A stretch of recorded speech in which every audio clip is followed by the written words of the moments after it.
Hello, my name is Zoresh, and welcome to the second part of our trailer reaction sort of thing that we decided to do. Today, we will be diving a bit deeper in what we learned during the trailer and all of the new information that is now available on the official Pokemon Scarlet and Violet website.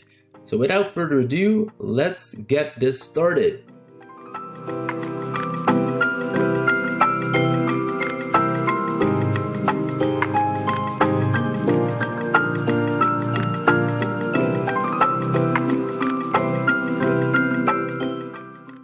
New Pokemon to discover! Pokemon Scarlet and Pokemon Violet will have many never before seen Pokemon waiting to meet you. These are just a few of the incredible new Pokemon you'll encounter in this brand new adventure.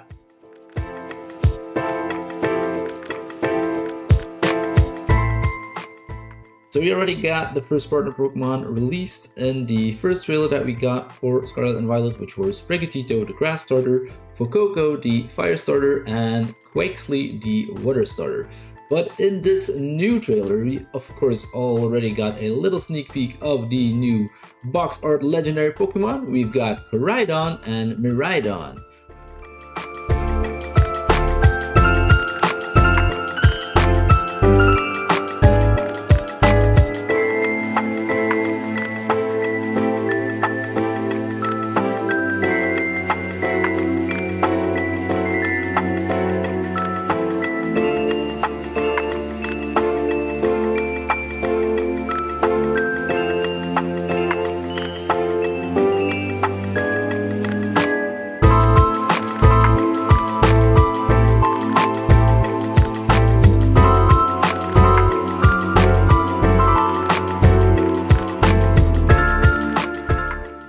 The one side we have the primitive, more historic Dragon Behemoth, and on the other side we've got the more futuristic science fiction Dragon Robot Miraidon. So it's also a discussion point to see which game we will be playing. I'll probably start by picking up Scarlet because I do really like the science fiction look of Miraidon, but I will end up buying the Scarlet version as well because the feeling I got from this trailer is that there are a lot more differences between the two different games than we are used to. So we are very excited. We have like the theme going on that one of the games, which is Scarlet is more of the past sort of thing, and then Violet is more of a futuristic sort of thing. We also saw that in the professors and the professor types, which we will discuss later. We really got this past versus future thing going on, and that seems very exciting to see that the differences are a lot more major than they used to be in the other games that we have played. But furthermore, let's start off with Sprigatito and read up a little bit on this grass cat. Capricious and attention-seeking, it makes silk if it sees its trainer giving attention to a Pokemon other than itself. So you got a few extra screenshots that we got from the trailer as well. We won't make them bigger because you can see them in the trailer, but we have some extra information released. A kneading move that releases a sweet aroma when Sprigatito, kneads and rubs with its forepaws. A sweet aroma is released that can mesmerize those around it. This aroma has therapeutic qualities and makes opponents lose their will to battle. Fur with a similar composition to plants. The composition of its fluffy fur is similar to that of plants, letting it create energy by absorbing sunlight. It adds moisture to its fur by grooming itself, which aids its ability to photosynthesize. Seems like there's a lot more lore to these Pokemon than we're used to, and the character designs, other than the main protagonist characters, all of the other character designs that we have seen in the trailer absolutely look gorgeous. As well as new Pokemon, and I'm happy that we saw them from a bit of a different perspective today. Then we have Fuecoco. Fuecoco is laid back and does things at its own pace. It loves to eat and will sprint toward any food it finds with a glint in its eye. Scales that absorb heat. External heat is absorbed by the square scales on Fuecoco's stomach and back, and then converted into fire energy. These scales are always warm, and at times they can also grow very, very hot. Overflowing fire energy. Flickering atop Fuecoco's head is fire energy that is leaking out from inside the Pokemon's body. When Fuecoco gets excited, its head spouts more than flames. Interesting. I really love these extra lore bits you're getting to how their abilities get activated. So, Donald Duck Jr., Quaxley. This serious-mannered Pokemon will follow in its trainer's wake. It is tidy and it especially dislikes getting its head dirty. As you can see from the trailer image right over here, you can tell that he doesn't like to get dirty. He is very photogenic. A glossy gel protects its body. Its body is always glossy because the gel, secreted by its feathers, repels water and grime. The coif on its head is slicked back using a rich, moist cream, and it becomes unkempt when dry. It uses its strong legs to swim freely. It has strong legs and is able to swim without difficulty even in places with strong currents. In battle, it kicks its opponents swiftly and repeatedly, with a passion. Interesting. I do wonder what these evolutions will look like. There's been a lot of speculation and a lot of fake mana have been created as the evolved forms of these Pokemon, and I am more than excited, to say the least. Moving on to the legendaries. The legendary Pokemon Koraidon and Miraidon. Koraidon and Miraidon grace the covers of Pokémon Scarlet and Pokémon Violet respectively. Miraidon is a legendary Pokemon you can meet in Pokémon Scarlet, and Miraidon is a legendary Pokemon you can meet in Pokémon Violet. These two Pokemon are said to have powers that far surpass those of other Pokemon, but details about Koraidon and Miraidon are still shrouded in mystery. We gotta talk about the difference in how they look. It obviously makes sense. Seems to be the same legendary. One is a past form and the other one is a more futuristic sort of form, as they are with the professors we will talk about later. Getting a lot of Arceus vibes here with the time traveling and stuff, and the time scales being so different. But if we're just looking based purely on design and not like thinking about one is the past version, one is the future version, both of these look really cool.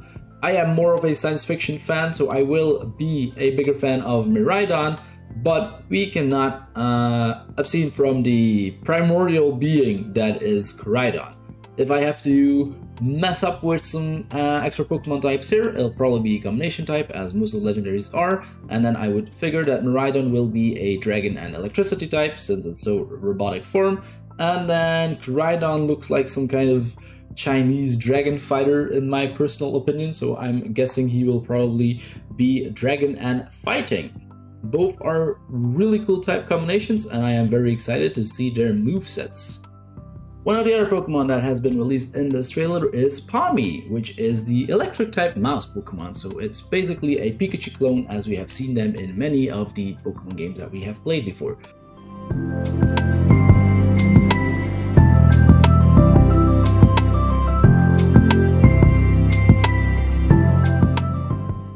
So, it looks adorable. It's like a little fat Pikachu. It's great. Pawmi is one of the Pokemon used by Nemona, your friend. Electricity discharging organs on its forepaws. In addition to the electric sacs in its cheeks, Pikachu much, Pawmi has electricity discharging organs on its forepaws. It generates electricity by rubbing its cheeks, then it shocks its opponents by touching them with the pads on its forepaws. Interesting. I mean, why not? Thick fur that stores electricity. Not only is the fur that covers its body good insulation against the cold, but it also serves the purpose of storing electricity. When it feels uneasy, this cautious Pokemon will begin rubbing its cheeks, preparing itself to discharge an electric shock. Very interesting. Up next is Lechonk. Lechonk. I do not know how they intend to pronounce it, or how they intend to it being pronounced, but I love it. It's like a tiny fat pig, and it is called Lechonk, which sounds like a French word for a tiny fat pig, so I like it.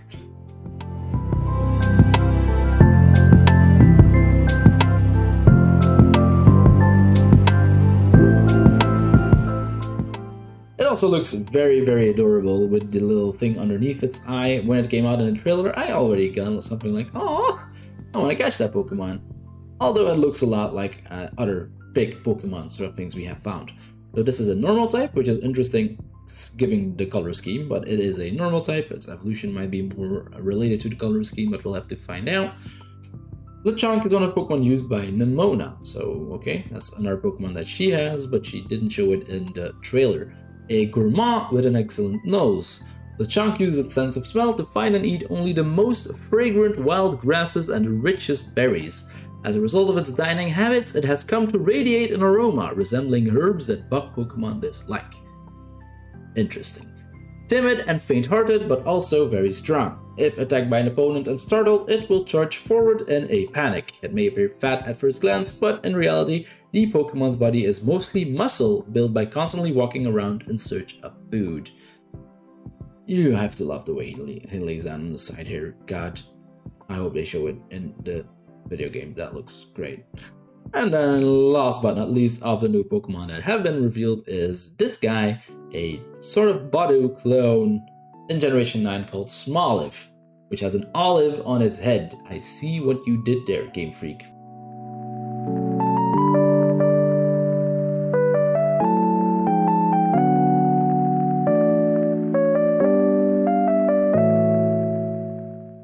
Very, very funny.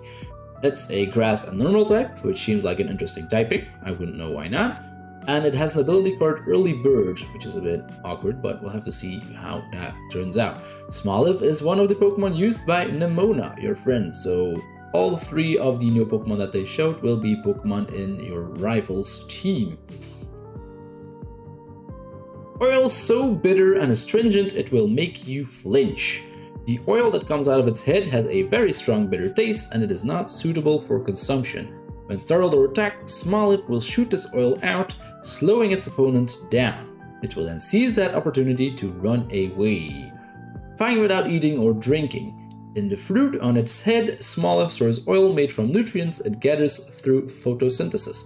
That's the second Pokemon that they discuss photosynthesis in, so I wonder if this is related to the lore they will be discussing in the video games. As a result, it can go for a week without eating or drinking, it prefers dry and sunny climates, and it seems to spend its days sunbathing. What a lifestyle. Let's discuss the world of Pokémon Scarlet and Violet a little bit more as we are able. The Pokémon Scarlet and Pokémon Violet games, the newest chapters in Pokémon series, are coming to Nintendo Switch later this year. 18th of November, I think it said in the trailer. With these new titles, the Pokémon series will take a new evolutionary step, allowing you to explore freely in a richly expressed open world. So these look like both of the trainer schools that we have. One is more of the Scarlet because it has the orange, and then we've got the Violet sort of grape team, which are both of these schools.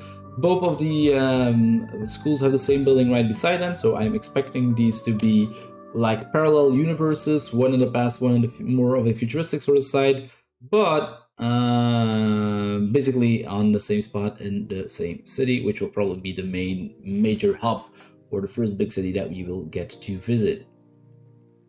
Then we've got a backpack on one of our main characters, and you can tell this is the Scarlet sort of style because it has the Scarlet clothing line and the logo of the Scarlet Pokemon School on the lower back of that backpack.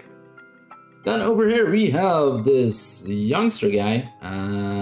He looks really cool with the hat on his head and has a very interesting sort of modernized Tauros t-shirt on, which begs the question if we will see more Tauros evolutions or more team forms, like regional forms for Tauros. It might be a thing, we will see. Then over here we've got our main character meeting one of the other characters, as you could see at the beginning, which allows us to get a 4-player multiplayer, but I will assume that it will be explained in a bit more detail later in this video. Then we've got something that looks like a gym a little bit.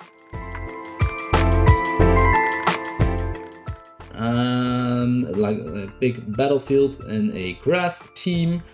Wondering if we will have gym badges or gym battles, or if it will be more of a trial sort of thing, because we have some very diverse things here.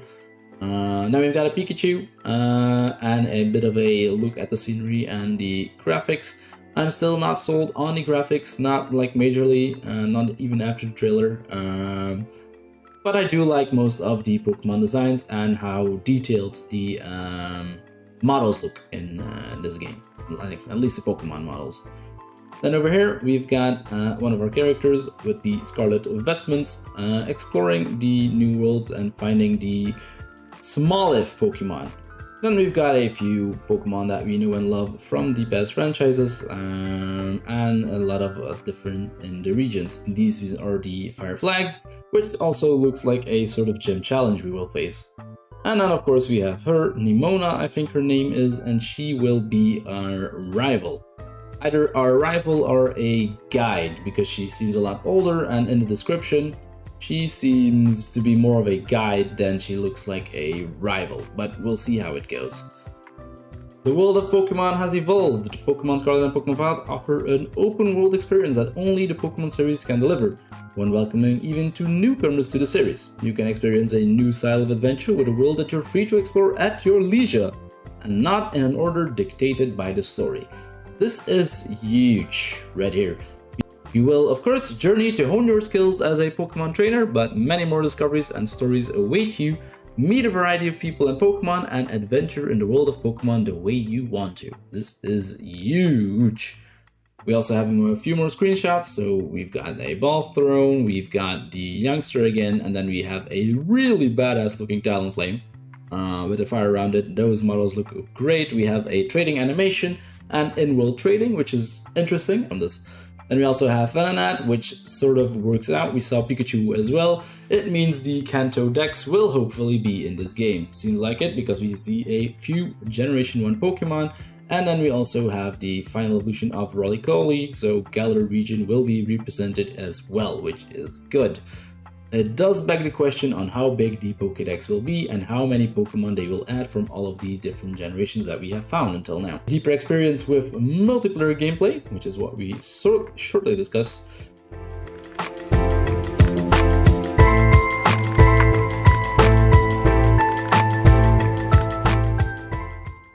Along with series staples such as trading and battling Pokemon, you will be able to explore the various locations of the region in these games with other players. You can discover new Pokemon and explore unfamiliar areas with your friends and family, opening the door to an adventure more precious and fun than ever. That seems like a really cool idea, to explore this new world and this new generation of Pokemon with some of my old school friends that I've known for years. As one of the main characters, you'll set off on your adventure. Your outfit will vary depending on whether you play Pokemon Scarlet or Pokemon Violet. Who knows what kind of story awaits you. They are really pushing forward this version difference thing. With the futuristic Pokemon, the prehistoric Pokemon, the clothing lines, the different schools, the different professors. Seems like it will be worth it to pick both games up, even if you don't usually do that. So, we have both of the main characters, the male character and the female character. These character designs don't look great, at least not if you put them next to the other ones, but it'll make do. Two different professors, which is nice, which is something I also immediately noticed while we were watching the trailer.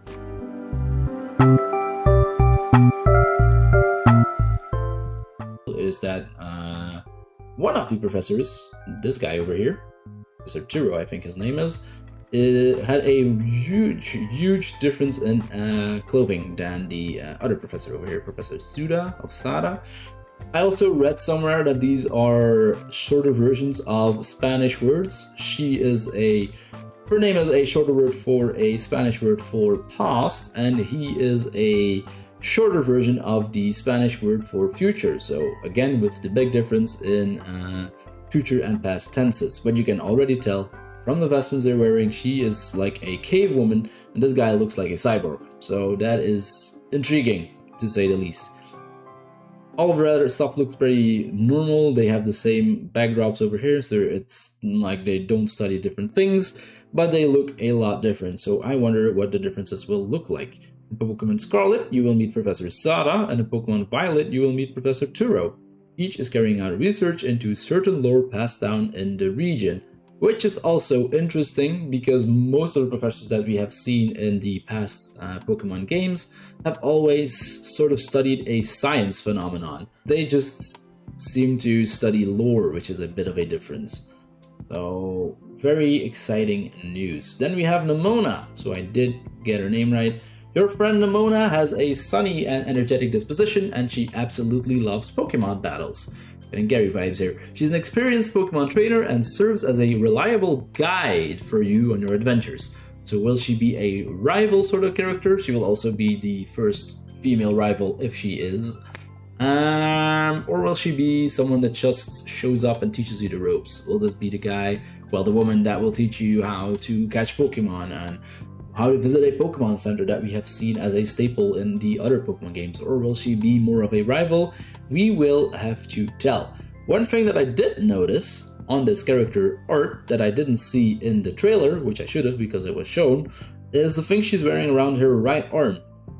This seems like some sort of robot sort of arm, so this might probably be a hint to the new gimmick in this Generation 9. We've got a phenomenon in all of the Pokemon genres we found before, so this might be a hint to give an idea of what this will be like. Then the question, of course, is what is this sort of thing? Because it is certainly something that we haven't seen before. It's a bit of the same style, but it might be a different thing, and it looks very science fiction-esque. Which also begs the question, if Pokémon Scarlet is more of a prehistoric sort of thing, then how will they put in a robot sort of looking arm in a prehistoric sort of team? We'll have to find out how it goes. Anyway, that is it for Nemona. So, very exciting. Will she be a guide? Will she be a rival? And what is this thing she is wearing on her right arm? We will have to find out. What are my thoughts? I have not seen anything in this trailer that I do not like, except for maybe the textures, but it might be a play of the eyes, I don't know. But all the other stuff looks great. I love how they're making both of these versions so different, with different professors, different legendaries that look totally different and not like, like a past and a future version of themselves, which is something that we haven't seen before. So I wonder how they will add this in the game, so this is also very exciting. Then of course we've got the 4-player co-op multiplayer that we got. That is also very interesting because in more than 10 years that I've played Pokemon games, it'll be a lot more than 10 years by now, in all the years that I have played Pokemon games, I have never had a friend of mine or a family member of mine playing in the same world at the same time as I am. Except if we count Pokemon Let's Go Pikachu and Let's Go Eevee with the second Joy-Con, in which you could get someone to play with you, but they didn't have a custom character, they just got a random character. But it's very exciting, and it seems like a really good direction for Pokemon to go in as we go along in the newer versions of different video games, and it'll be a blast for Pokemon fans to join in on the fun and play with each other in a open world, which is the other thing that I wanted to discuss. An open world that seamlessly leads into each other, which I assume means that it won't have a lot of loading screens, which is also very great. And on the other hand, the fact that you are not given a certain direction that you have to follow or level things, because you have the first gym that has up to level 10 up to 15 sometimes, and then you just lead up and you have to follow a certain set pattern and a path to do certain things in a certain order to get to the better levels and beat the later gyms. We also have no idea what these gyms will be like. Will it be regular gym battles? Will it be more of a gym challenge? Will it be more like they did the sort of trial events or the Project New things in the anime that you have to do certain missions in certain places which will get you a badge or anything else that will show your progress? But it also begs the question, what will they do with a level cap? Okay, if you can go to every area you want at the start, does that mean every Pokemon in the area will be level 1 everywhere, or will they have level scaling as you go along and level up your own Pokemon? All of these are questions that haven't been answered yet, that leave room for speculation, I assume, but that does look good for the future of Pokemon.